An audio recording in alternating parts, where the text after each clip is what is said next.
Dear venerable brothers, Dhamma friends, so we are going to start the third Dhamma sermon of this Jhana Guru retreat. May you give your consent by saying sadhu sadhu. Namo tassa bhagavato arahato samma sambuddhassa. Namo tassa bhagavato arahato samma sambuddhassa.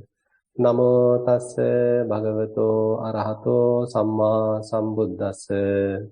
Sikha eka sanya uppajjati, sikha eka sanya nirujjati iti.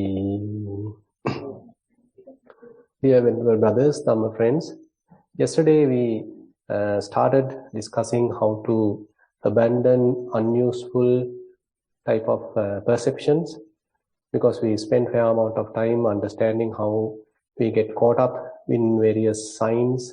Signs then turn into different kinds of wrong thinking, perverted thinking, and then it can even lead to perverted views, distorted conclusions. So we ultimately get trapped, our mind get confused, we step into overthinking. So much of repercussions are there. So then we understood that, and then we are discussing how to abandon that, how to stop that. We discussed a little bit about the sense restraint, how we are trying to maintain a fair amount of guarding the senses, because we are not now allowing simply to ill-use the senses or misuse the senses, so that in case if we misuse them, overuse them, then again and again the mind gets corrupted. So we are maintaining fair amount of sense restraint, a good moral conduct. That is one side we already discussed. And then we further discuss actually a little bit about the development of the mindfulness. So when one becomes mindful, so he has the capacity to be present, what's going on, he is fully aware, kind of a awareness is there, so he is now careful how he is handling things. Whenever he encounters a person, a situation, he is a bit careful what's going to happen, and so the guarding of senses also become easier for him.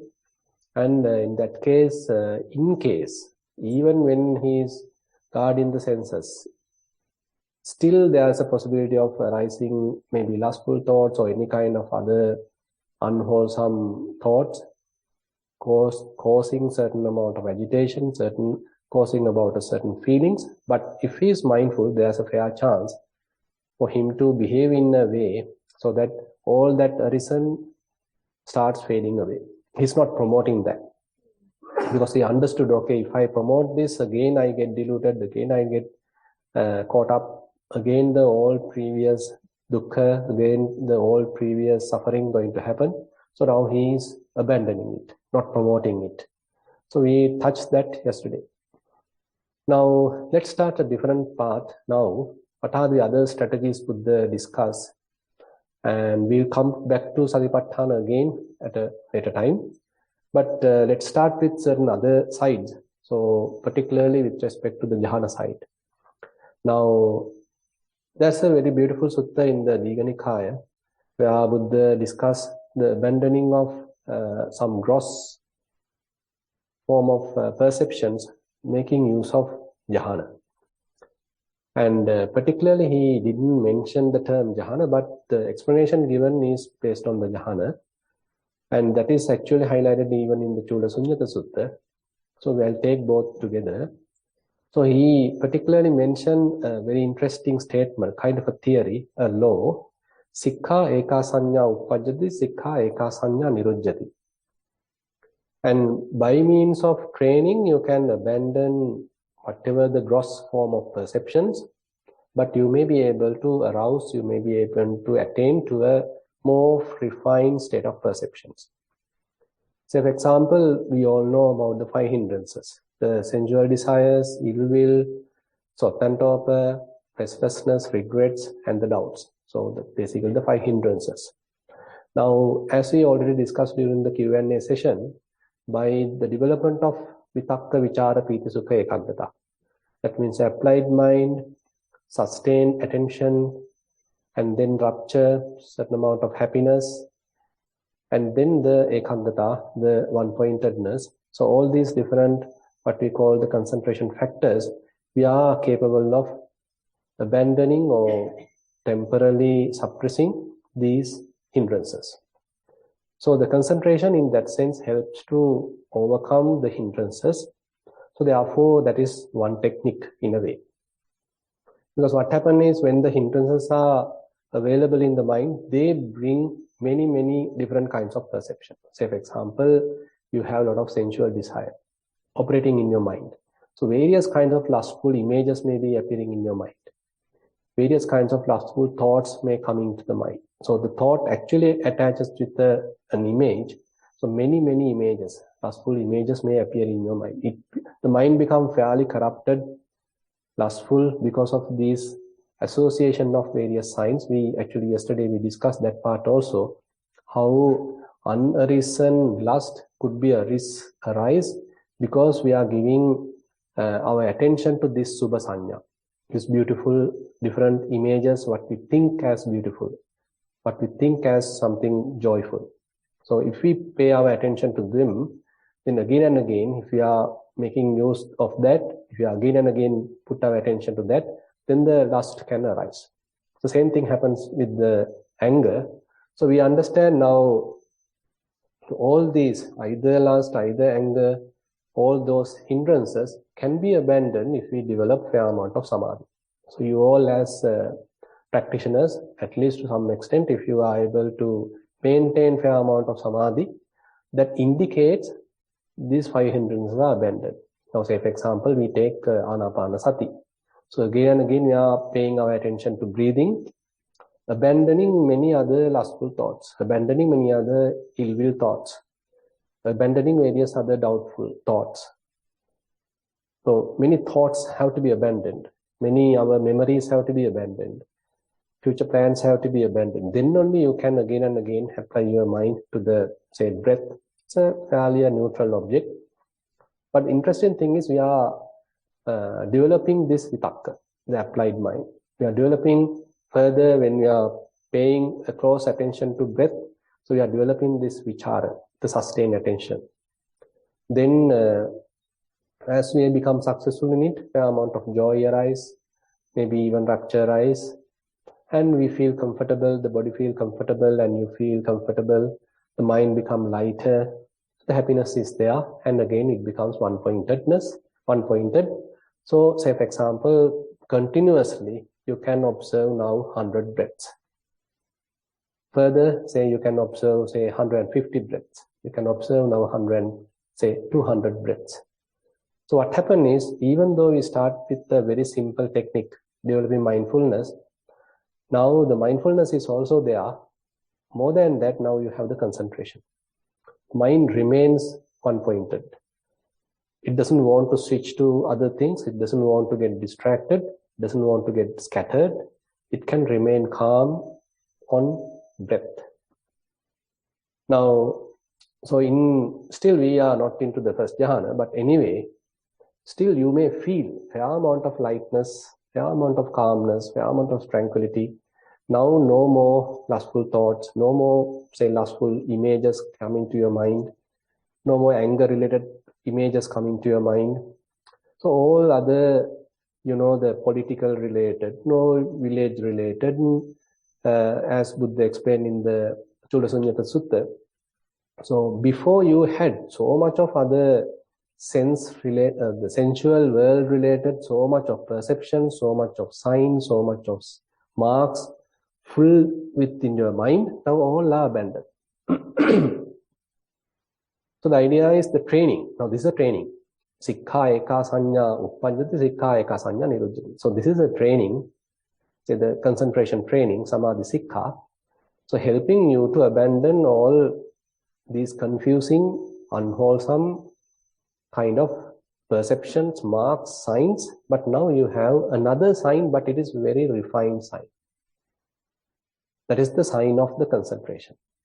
Say, example, still before you attend the jhana, maybe you get what we call the nimitta, anapanasati nimitta, the concentration sign. It may be a kind of a light, maybe. assume that you got a light. So you can simply observe that, can simply be with that. So it's a very, pleasant sign, still a sign, but very refined sign. Assume that one day you are able to even get absorbed to it. You can simply merge with it, be with it fully. Then mind simply associate that, nothing else. So, so that actually Buddha mentioned, Purima kama sanya sa nirujjati vivekaja piti sukuma satcha sanya tasmin samaye hoti. So he particularly mentioned, I am just taking one example of the first jhana. So what happened is that previously we had so much of hindrance related, unwholesome, sensuality related perceptions, signs, marks, all that are abandoned. Vivekaja priti sukuma satcha sanya tasmin samaye hoti. Now you have a very refined, a very subtle delight, a kind of a happiness. That perception only remains now. Still kind of a refined perception available now.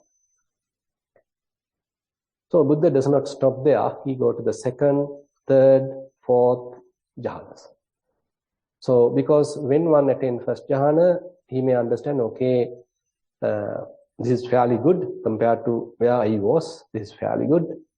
But he wants to further refine that perception. Now he gets into the second jhana. So it has even a very subtle, refined perception. So he has abandoned that previous perception. Now he comes to a new perception, more refined perception. And from the sunyata point of view, from the emptiness point of view, we can say, when one attains first jhana, so you are empty of all sensuality related perceptions. You don't have any of those. But you have what we call the first jhana related perception. It's a very refined one, very subtle one, kind of a sublime kind of a perception. It is there. It is not empty of that. It is there.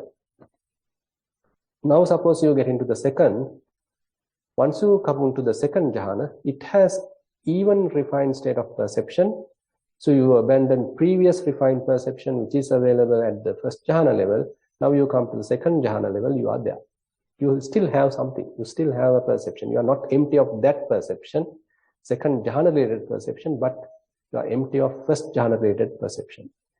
And again, you are empty of whatever the sensuality related perceptions. So likewise, the point highlighted by the Buddha here, explaining to Pottapada, is that the training helps us to abandon all the gross perceptions and take us to a very refined perception. Now he keeps going on in this similar pattern. Say, you can abandon all the matter-related, physicality-related perceptions, and even one can attain the arupa jhana. And now no matter-related perception is available, but you are in the complete space, what we call the akasananchayatana. Now, very refined perception is still available, but all gross perceptions are not available. And Buddha takes us to the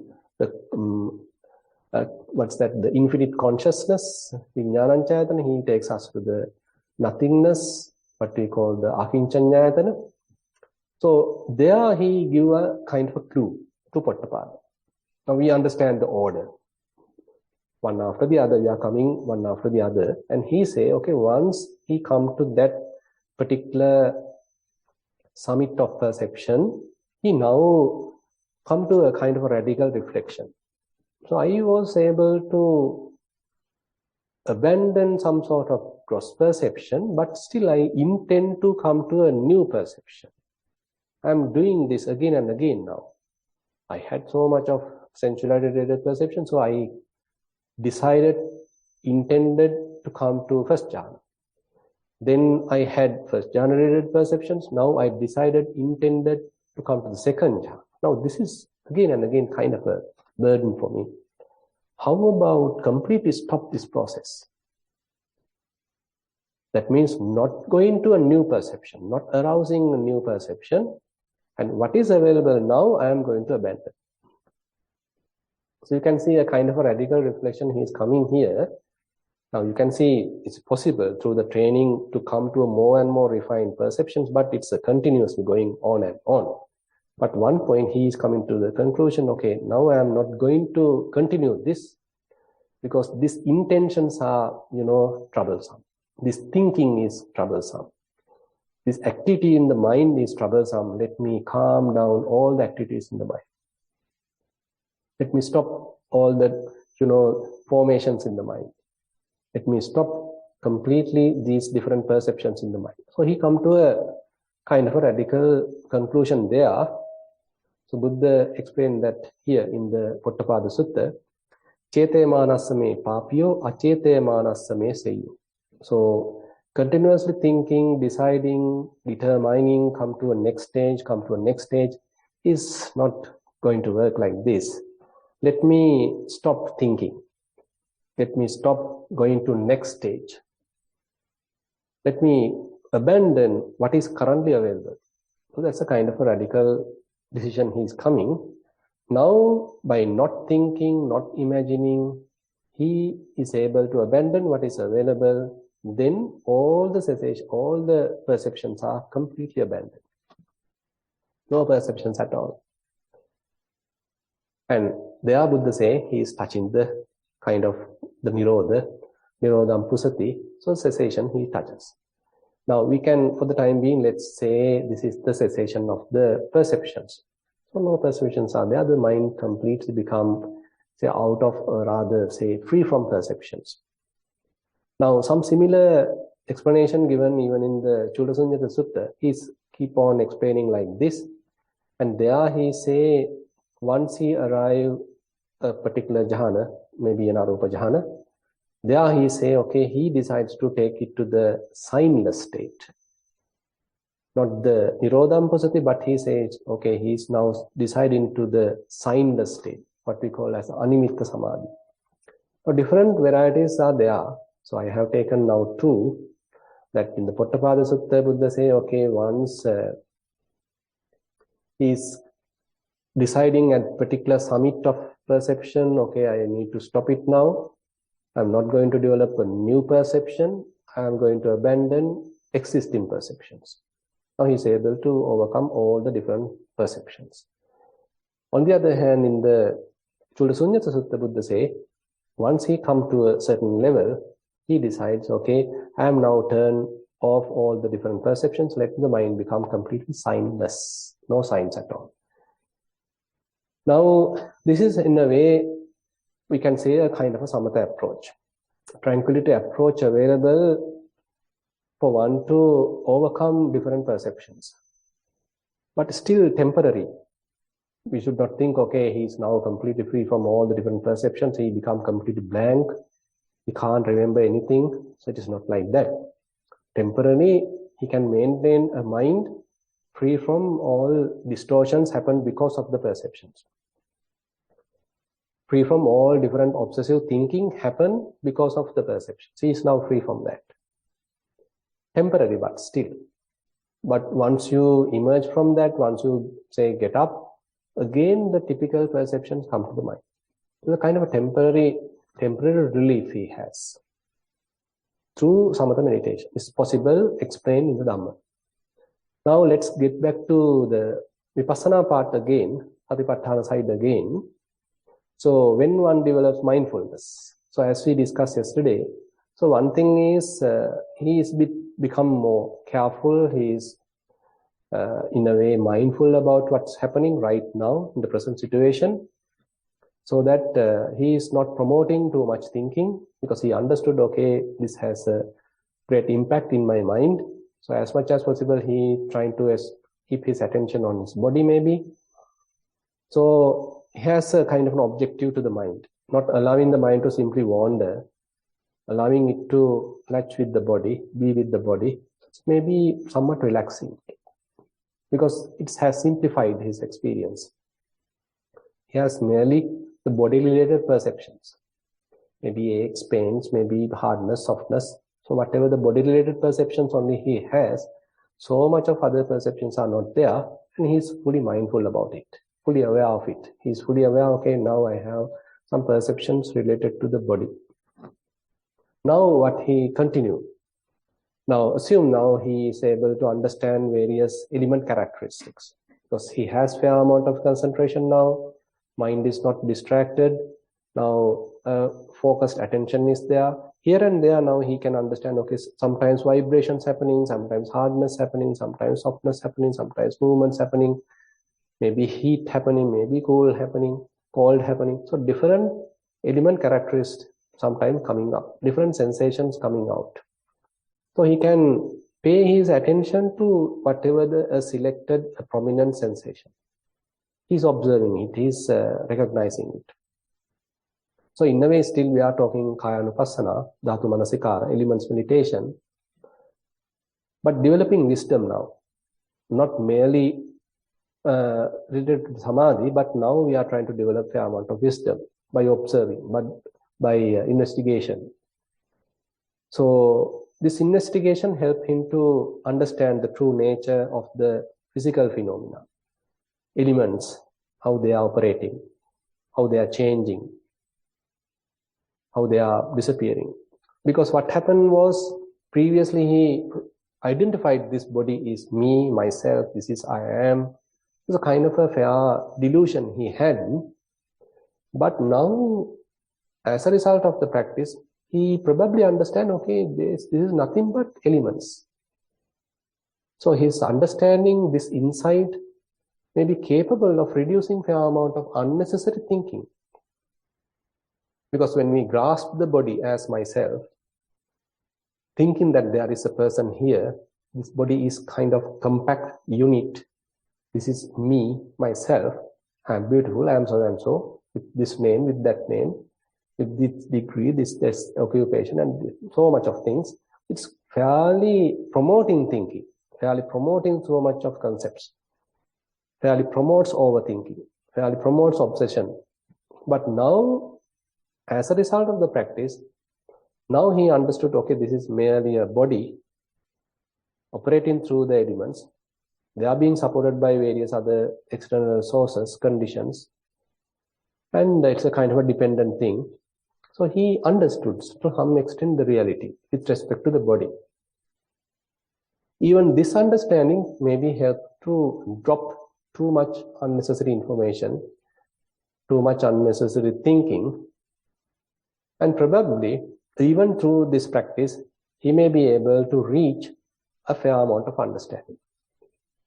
Suppose he come to an understanding, even we discussed this during the Q&A session, one yogi has presented his or her, say, report, telling, okay, I understood, okay, this is mere elements are there now. Every time vibrations are there. That's all it has, nothing else. So if you look at outside, that's also similar. That's why Buddha, in a way, kind of generalize it.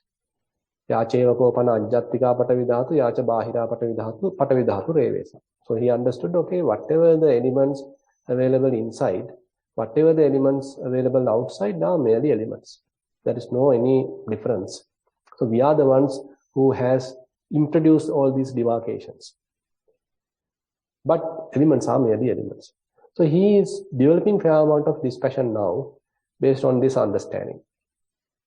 Now these understandings, these insights, helpful to abandon unnecessary thinking. Helpful to abandon too much delusion, ignorance.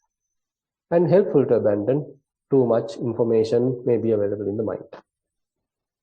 So there may be a possibility, even at this level, the mind can become completely free from attachments. It can even drop all the attachments, and it can even become completely non-grasping, unattached.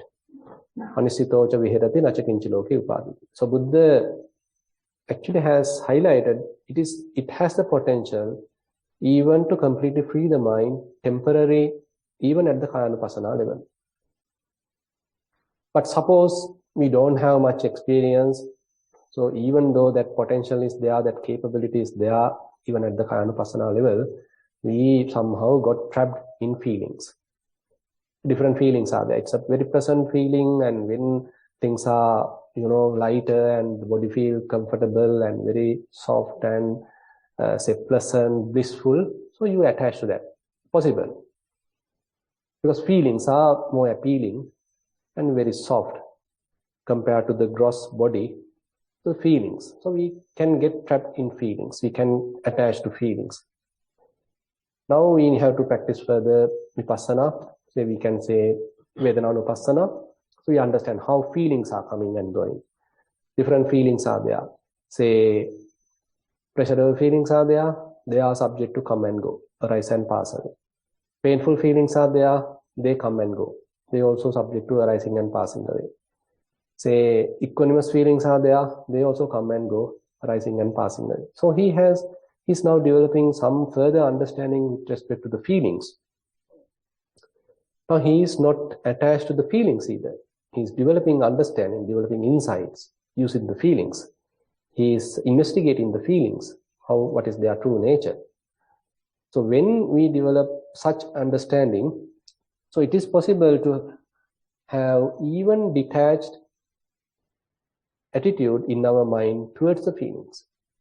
So typically what happens is when we attach to feelings, when we grasp feelings, and we think, okay, feelings are I am doing good, I am well, I am happy, I am unhappy, I am suffering.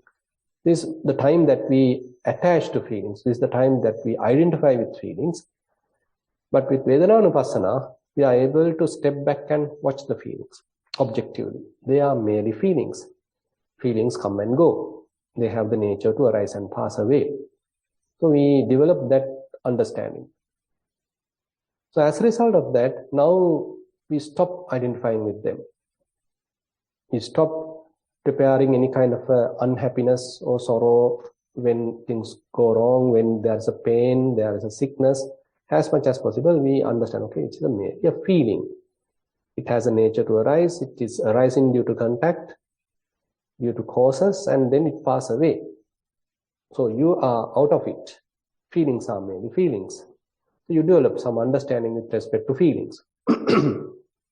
Now, as we further develop these kind of insights, so further your mind become relaxed.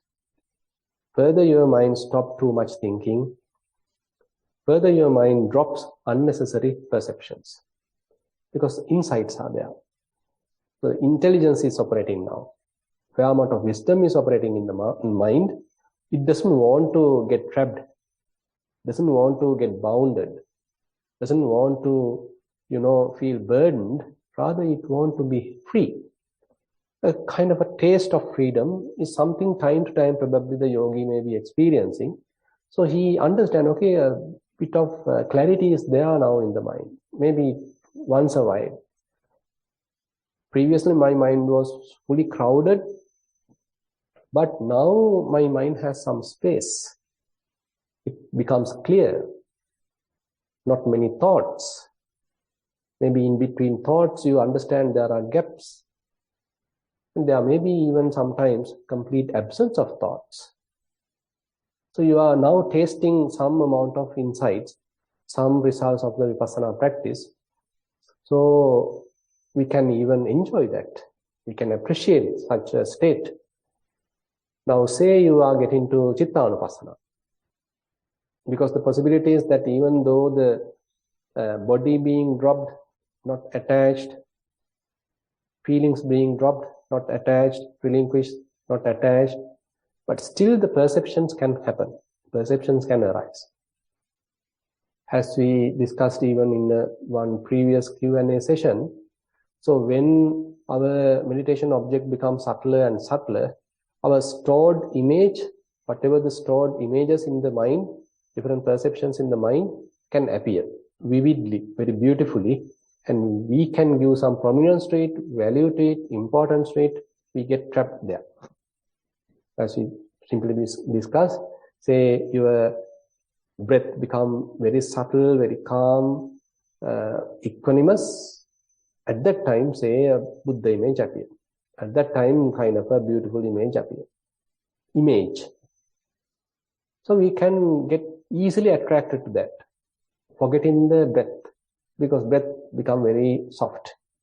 These things are possible. So this is the why perceptions are very tricky, like the mirage Buddha mentioned. So we can easily get trapped in the perceptions. So once we understood the trap, so now we are ready for this. We go prepared, and so next time it happens, you drop it. You are not attached to it. You are not giving any value to it. So you understand it's a trap. You are not promoting it. You are not thinking about it. You simply put back to your body, or if can't, you can even at least open the eyes and drop it. Because you understand, okay, these are merely traps we can encounter in our path. Now say you went through all this, now you are able to directly watch the mind. Now watching the mind now. Even while walking, you are watching the mind. While sitting, you are watching the mind. Maybe you engage with whatever other activity, still you are watching the mind. So different thoughts are coming. And you understand it's a thought. Previously, I didn't have that capacity. When a thought comes, I immediately give value to it. I thought about it. We add many thoughts to it. We weave thoughts. And it can even become a proliferation. I keep on thinking, again and again thinking, rumination, proliferation, all sort of thinking happen. So this is how I operated. But as a result of the practice, now you are able to understand, okay, it is a thought. It's a lustful thought. It's an anger, ill will thought. It's a jealousy thought. So you are keeping them at their proper place. Sadosan chittanti pajana. Mitadosan chittanti pajana. Now, even if loving kindness thought happen, you are not now going to practice loving kindness, promote loving kindness. Rather, you even understand, okay, it is a loving kindness related thought. They have the nature to come and go. Not because Buddha say, but you see it. You see their true nature. How a loving kindness thought arises. If you are not promoting it, if you are not weaving, feeding other thoughts to it, it will drop, it will fade away naturally. As its intrinsic characteristic, it will fade away. It will disappear. So now, through Chittanupassana also you are developing insights. So Buddha mentioned, Samudaya Dhammanupassiva Chittasmin Viharati, Vaya Dhammanupassiva Chittasmin Viharati, Samudaya Vaya Dhammanupassiva Chittasmin Viharati.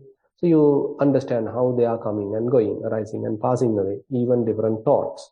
So we are learning their true nature. Now further we are developing the wisdom. So he understands, okay, now mind is different, thoughts are different. So you have the ability to be aware of thoughts. Thinking is not a must. Previously we thought thinking is myself, thinking is very important. Thoughts represent me, thoughts represent my character. But now that much of importance we are not attributing to the thoughts. Thoughts become merely thoughts. They have the nature to come, they have the nature to go. So you step back. So you are not promoting thinking. I give an interesting example here. Now say you are watching a parade or you are watching a procession, perahera. Say different characters are coming. So different, in a Katina perahera, Katina parade, so different characters are there. Maybe the drummers are coming. They are making different drumming sounds. Maybe the flower bicycles are coming. You watch that. Maybe the dancers are coming. You watch that. Then the elephants are coming, fully decorated. You watch that. Maybe the trumpets are also coming. You watch that. So previously, what happened? So if it is so interesting, so you also become, with the dancer, you also might dance. You could not stop yourself. You also now, sometimes some yogis are reporting, while I was walking, I was able to listen to some music. Later I found my steps are kept according to that music. So it can happen. So naturally we get absorbed to that music. We easily get attached to that music. So we become fully operated by that music. The same thing while we are watching a parade. So if there are very interesting items are displayed there, we easily get attracted to that. So assume a situation, you are able to simply maintaining a fair amount of clarity in your mind, you are able to watch all these different characters. Dancers are coming and they dance and they go, but we are not dancing. Say flower bicycles are coming and they show different flowers and you watch and they go. Elephants are also coming, they show this and that, and they also go. But you remain calm. You are simply watching it. You don't go and dance with them, you don't go and play with them, but you watch it. Now apply the same thing to your mind. In your mind also different dancers are coming. Different flower bicycles are coming. Time to time elephants are coming. Nowadays elephants are coming. So, you simply watch them without promoting them, without getting attached to them, without getting attracted to them. You know, okay, it's a mere thought. That's why we are putting them in the proper perspective, correct perspective. For that, actually, we need mindfulness. And Buddha saying you need to have clear comprehension also. Because you need to distinctly see, okay, this is this. This is say lustful thoughts, this is loving kindness thought, this is an angry thought, this is a jealousy thought, whatever different thoughts you have, okay, you know them exactly. Okay, this is a mere thought. I don't need to identify with that. They simply go.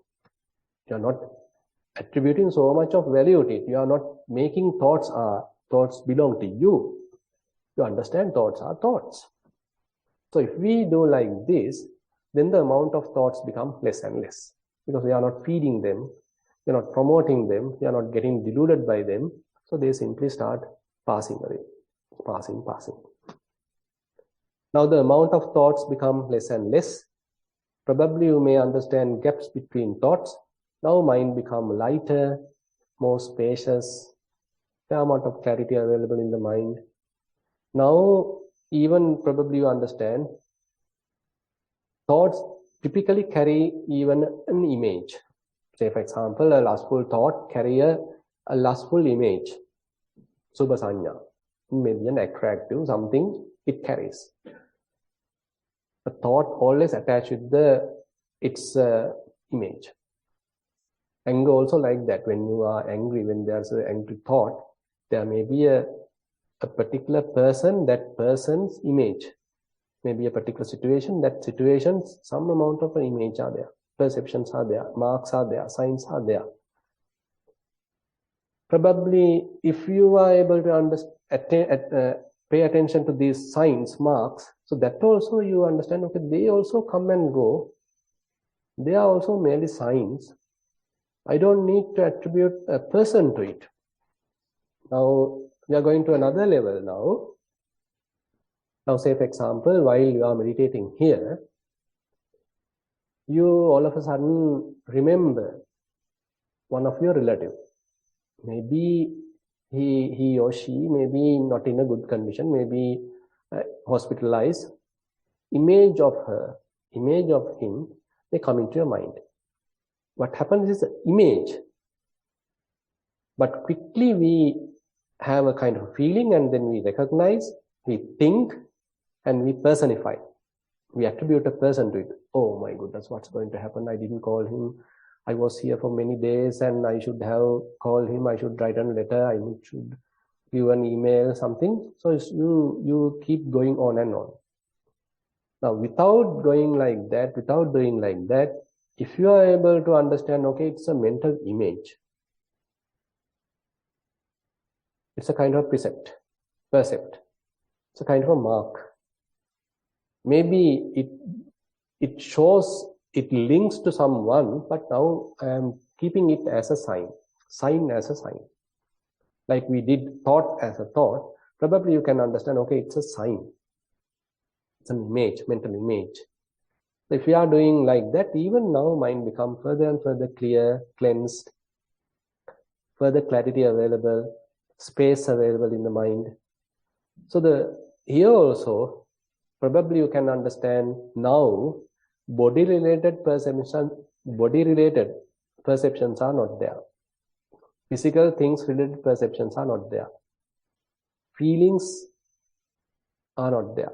So that is what, it is not that we are holding any of the feelings. Thoughts are also not something that we are holding. Even perceptions are not something we are holding. So everything is, you understand, they have the nature to come, they have the nature to go. They have the nature to arise, they have the nature to pass away. So likewise, if we practice Satipatthana, so we may be able to arrive kind of a situation where the mind becomes fairly not grasping anything in the world. So let me connect with some other sutta here. So there is a beautiful sutta called Attadipa Sutta. So there Buddha highlights like this. Sanyayat veva anicchatam viditva viparinama viraga nirodham. Now he understood all these different perceptions, feelings, whatever the bodily phenomena, mental formations, what you perceive through your senses, all have the nature of impermanence. All have the nature to change. All have the nature to fade away. All have the nature to cease. But through your own investigation, not merely because Buddha said that, we already heard that, I also now said. It's not just because we heard it, but we have investigated that through our mindfulness, through our developed concentration, maintaining proper balance of effort. So we were doing that investigation part. We were practicing that vipassana method again and again. So we have experienced that. So it is something that you understand. You experience that through your own capacity. Now you are sure about it. Not because it is written in the book, but you saw it. You understood it through your own experience. Now you are quite sure about it. No need to simply blindly believe someone, but it is something that you are quite sure about it. So this is where that we need to be fairly thorough, because till we don't have enough understanding, we go and grasp. We give more value. The more we have more understanding, then our mind naturally start dropping things, relinquishing things, abandoning things, effortlessly letting go things. If we don't have enough understanding, then letting go might not be easy. Still holding something, still thinking about something, still imagining about something. Still a lot of perceptions are coming and crowding the mind. Your mind again get filled. Maybe when certain insights are practiced, temporarily you may feel, okay, everything taken out, you get the clear water. But once your hands taken out, again everything come back, again water is covered. Now say for example, in the water, maybe in a river, sometimes it is being covered by fog and whatever different algae type of things. But you know that the water is there. If you remove those weeds, then you can see clearly the water. But once you take out your hands, again they come and cover the water. So similarly, so these understandings, these insights help us to temporarily abandon the defilements, abandon the too much thinking, abandon unnecessary perceptions, different signs, marks. Temporarily you get kind of quenched. This is highlighted in this Attadipa Sutta. Evametang yathabhutang sammappaññāya passato. Ye soka parideva dukkha domanassa upayasa te pahiyanti. Previously you were attached to so many things. As a result of that, you were going through a lot of anger, sorrow, lamentation, despair, so much of suffering. But now, as a result of the understanding, now all that has reduced. Less worrying, less regrets, less thinking, and not much fantasizing, not much thinking. So mind becomes fairly calm, fairly relaxed, and fair amount of clarity is there. Tesam pahana na paritassati. So once all that is abandoned, mind is not agitated. Mind remains very quiet, very calm, very tranquil, relaxed. Aparitassan sukhang viharati. So it's a peaceful abiding. Aparitassan sukhang viharati. There is no agitation. There is no suffering. There is no inner burning. So you dwell happily, very relaxed, calm, tranquil, peaceful. Sukhaviharam bhikkhu tadanga nibbutoti uchati. So therefore Buddha mentioned, to that level, to that much, that person, that yogi is quenched. Temporarily he has attained Nibbana in a way. It's a temporary kind of a quenching. Because the wisdom is operating, vipassana insights are operating in the mind. So they take care of abandoning all the unnecessary defiled states. So you are experiencing peace, kind of stillness of the mind. But still temporary. So that's a problem. While at the retreat, when everything comes smoothly, when everything's happen properly, no doors are open, no people drop, and everything happens smooth, everything's smooth, okay, I attain this peaceful abiding, tadanga nibbutati. But in case thoughts come, again I lose it. In case all of a sudden intruding thought come, again I lose it. In case any disturbance happen, I lose it. In case I can't practice it for some time, I lose it.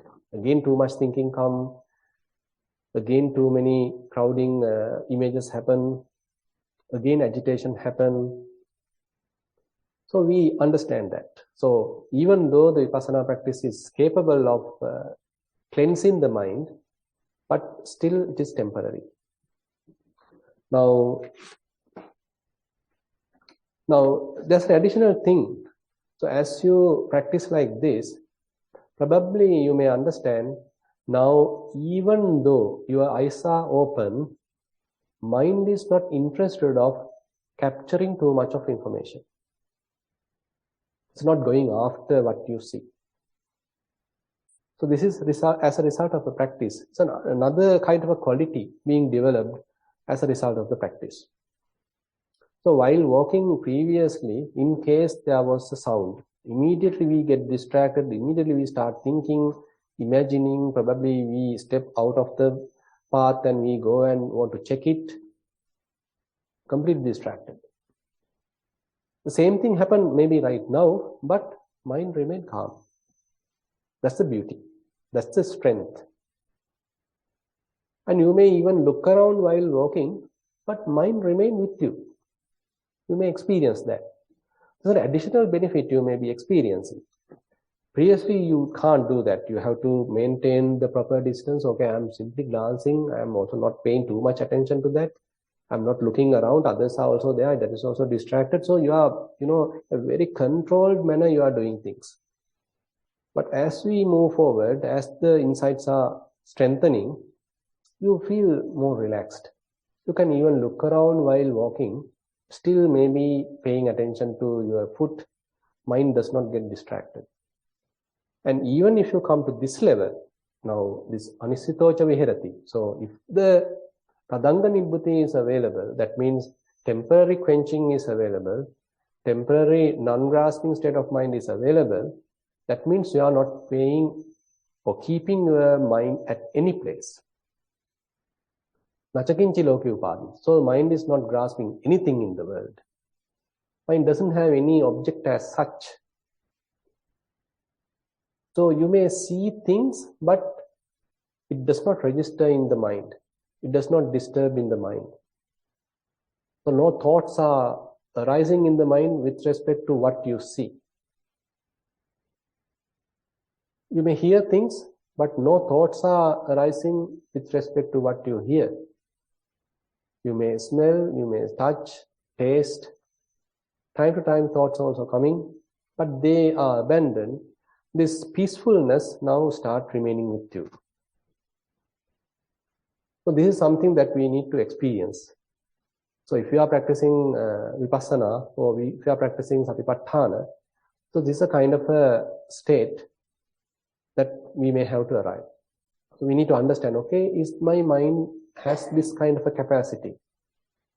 So I was practicing several years now. Is this kind of a capacity being developed now? When I see things, but still mind remain uninvolved. Even though ears hear things, mind remains uninvolved. Even though nose can feel odors, mind remains uninvolved. Even though you may feel different tastes, mind remains uninvolved. Mind doesn't want to think too much about it. Not want to write a book, not want to think, not want to write a poem, but mind likes seclusion. Mind likes its, says, peacefulness. So the peacefulness becomes something available now, something significant. That's why Buddha highlights this kind of a level to Bahya. This is the way now you need to restrain yourself. So once you arrive this kind of a capacity, if you are capable of doing this, now you better develop it. So Buddha mentioned, Ditte dittamattam bhavisati, sutte sutamattam bhavisati, mute mutamattam bhavisati, viññāte viññātamattam bhavisati, evaṁ hi te bāhya sikkhitabbam. So when you are capable of maintaining a mind where even though I see things, mind remain calm. You are able to drop what you see. It doesn't disturb your mind. Even though hear sounds, it doesn't disturb your mind. The peacefulness, mind remain calm. Even though you smell different odors, still mind remains calm. It does not go and disturb the mind. And time to time, probably even thoughts come, but they do not register. They do not promote thinking. You are not going to the obsessive thinking. They come and go. So you have kind of a mindful space now. You have developed kind of a mindful space. And Buddha say, okay, you got to train. You got to further restrain. So develop it. Dwell in it. And same thing actually highlighted in the Indriya Bhavana Sutta also. So once you arrive at this kind of a state, still the agitation can happen because still the kilesas are there, still the defilements are there in the mind. Possibilities are still available. Certain thoughts can intrude. Certain images can intrude. Probably say you are a young person and you are walking. A grandmother you have seen, but you are able to maintain your mind. But a beautiful girl might not. Probably you get involved, your mind get involved. You need to understand, okay, still the potential is there. Still the lustful tendencies are available in the mind. Certain thoughts are not penetrating inside, but certain are still penetrating. Certain images are not penetrating, certain images are still penetrating. But now there's a warning given by the Buddha. So if in case such penetration happen, such disturbance happen and your mind get agitated, say you become happy, elated, little bit of, triggering has happened. So don't stay there. Come back to the previous neutral, equanimous state. How quickly? So that is the practice. That's why the Indriya Bhavana Sutta, so very, very practical sutta. So Buddha said, don't now indulge in these, whatever the agitated states. So you are in the middle, very much like in the baseline. You are able to touch the baseline. Nothing is there basically. It's very neutral, very calm, very relaxed, very peaceful. But time to time, the agitation can happen. Certain images can penetrate and you might tempt to think. You might become a little emotional again, but don't encourage that. So Buddha recommend different techniques there, but very much same like. Probably if you become again agitated, Buddha say, okay, this agitated state is gross compared to where you were. Where you were was very simple, very calm, very relaxed. no much activity in the mind. Mind is very calm, very relaxed, very simple. But agitated state, compared to previous state, very gross, polarical. So return back to that calm state, neutral state, relaxed state. Don't stay in this agitated state. It is very gross. It's a kind of a burden to the mind. Don't stay there. Return back. Or Buddha say, okay, this agitated state has happened because of constructions. You have added your own stuff. You have put your own assessments, your own judgments. Say, once that girl being seen, you have put your own stuff.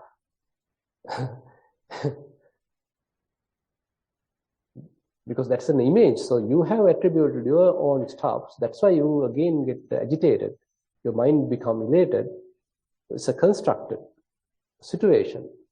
You see this constructed nature of this new state return back to the previous states. Etan santang, etan panitang, hadidang upekha. That previous state is sublime, that is more peaceful, that is equanimous. But appear like boring.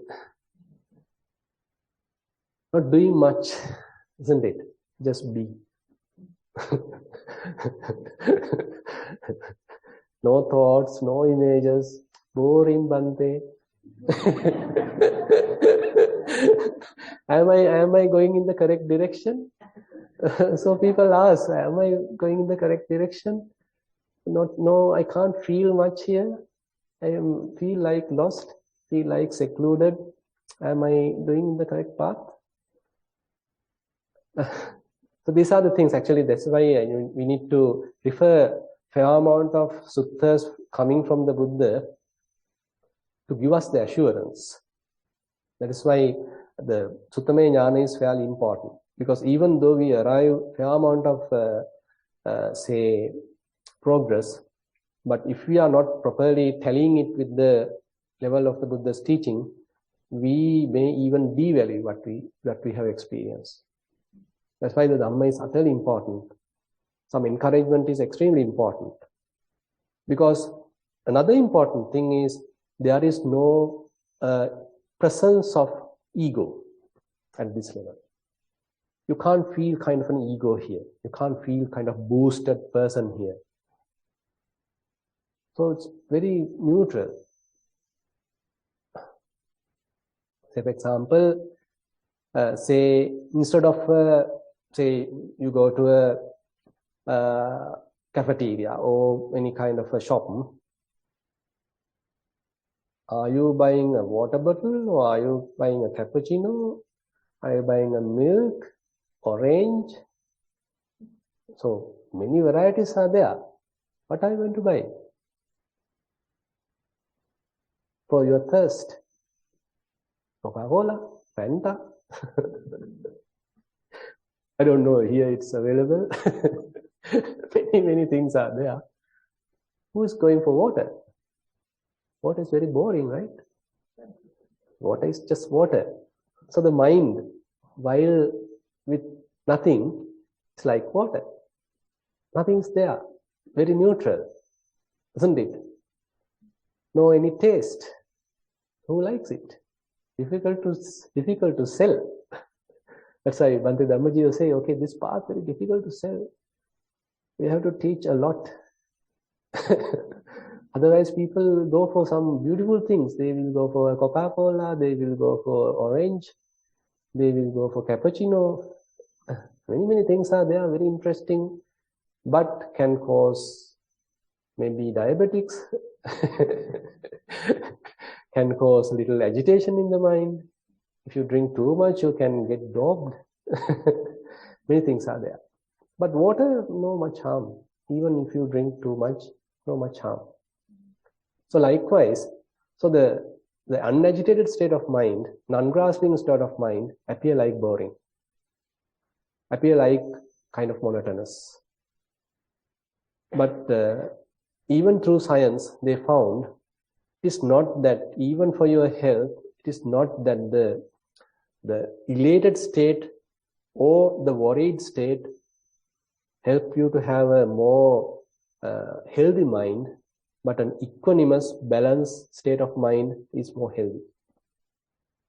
Here we are coming to a fairly healthy equilibrium of the mind, very balanced state of mind. So, and here actually in the Bahya Sutta, Buddha highlights, and if you are able to maintain like this, not grasping anything in the world, what is seen is not grasped, what is heard is not grasped, what is cognized is not grasped, what is sensed is not grasped, then you are not making a self on that. Seen, heard, smell, touch, thought, in that extent, in that extreme, that external side, you are not there. Similarly, if we can see, I am seeing things. So you are making a self here. I am hearing it. I am the one who heard it first. So you are making a self here. So I am the one thinking. So you are making a self here. Thoughts may be external, but thinker is here. Sight is external. There is a seer, S-E-E-R. What is sound may be external. There may be a listener. You are making a self here. How about that? Is it possible for us to stop the making of a seer when we see things? Is it possible for us to stop making us a listener when we hear things? Is it possible for us to stop making, say, a thinker when there are thoughts? That's why not recently, a couple of years back, Buddhist psychiatrist, psychologist, I think, Mark Epstein, he has published a beautiful book, Thoughts Without a Thinker. You can see it has gone to that level. Thoughts are there, no thinker. Quite against that Descartes' statement. Thoughts are there, so I am here. Thinking is there, so I am here. But now, Mark Epstein is saying, his book is there, Thoughts Without a Thinker. Thoughts are there may be thoughts, but there is no thinker. So why bother? So thoughts are there, okay, who cares? Let them go.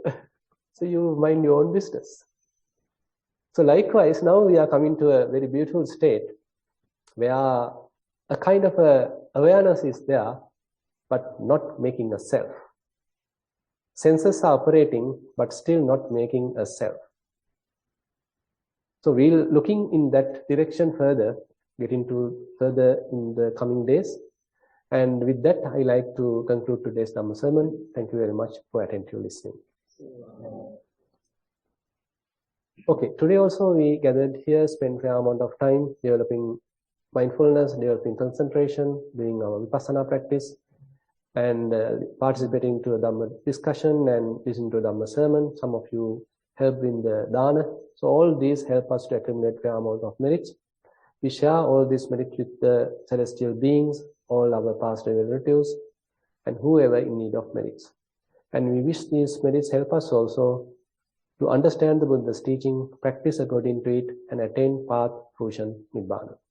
And we'll recite the traditional verses. Ettavataca amhehi sambatang punya sampradang sabbe deva anumodantu sabba sampatti siddhya.